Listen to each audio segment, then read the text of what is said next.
Hello and welcome to ITV News Meridian in the Thames Valley. Tonight's headlines this Monday evening.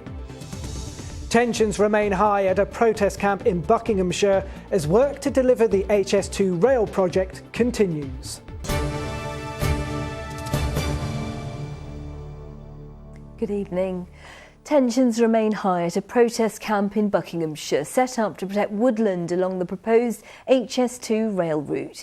Police were called to the site in Wendover at the weekend after it's claimed environmental activists were attempting to breach security fencing. A number of protesters have been evicted from the camp over the past couple of weeks as work continues to build the railway. It's believed a handful of protesters remain barricaded in tunnels underground. Juliette Fletcher has more on the latest developments. Well, work is ongoing here at the Wendover Active Resistance Camp to remove HS2 campaigners from the land here. Now, it's day 9 after the eviction started. Last week, several people were taken out of tree houses on the site, and now the focus seems to have moved to a tunnel. Campaigners tell me there are a group of people barricaded up in a tunnel under the ground. And a 15-metre high tower has to be taken down in order to safely reach the access to the tunnel. It's about protecting water supply, it's about protecting the trees, it's about protecting habitats. They should be following a motorway corridor.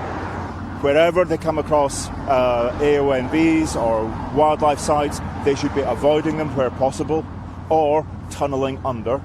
Wherever they come across any urban areas, they should be tunnelling under. Wherever they come across existing main traffic corridors, they should be tunnelling under. None of this is being done. But tensions have risen here a little over the weekend.